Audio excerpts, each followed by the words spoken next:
that Kenya voted yes at the United Nations Human Rights Council to renew a global LGBTQ rights watchdog.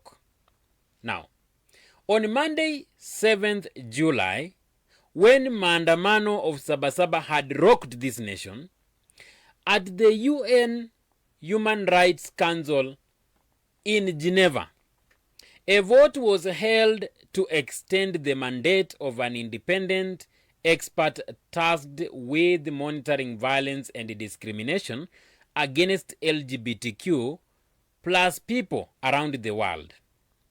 Now, Kenya, along with countries like, for example, South Africa and Chile, voted in support of this 3-year extension. Very many Kenyans didn't expect that Kenya will stand for such like a thing.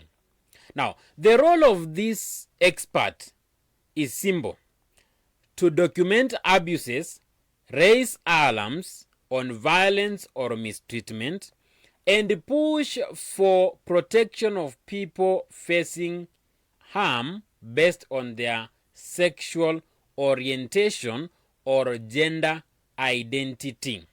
Remember very importantly that America, which has been supporting the US, which has been in support of this, did not vote for extension of this term. Now, this vote is actually symbolic. What does it signal?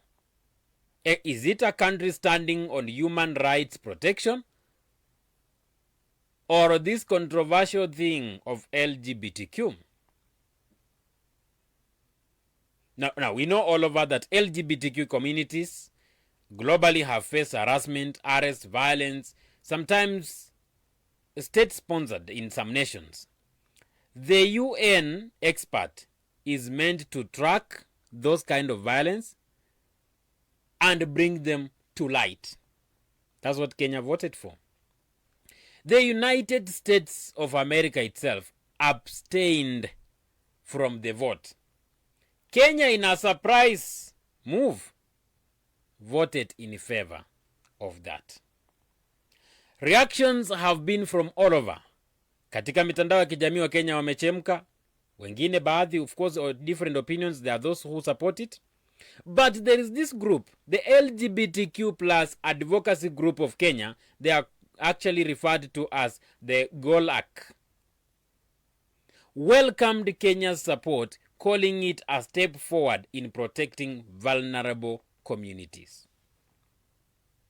Homa Bay Town MP Peter Kaluma is one of the public figures that came out, a well-known critic of the LGBTQ rights, condemned the move that Kenya had taken to vote for the bill at the UN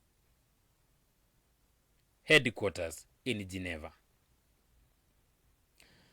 Online Kenyans are split, some celebrating the vote as progressive shift, while others seeing it as a misstep that clashes with the Kenyan cultural and religious norms.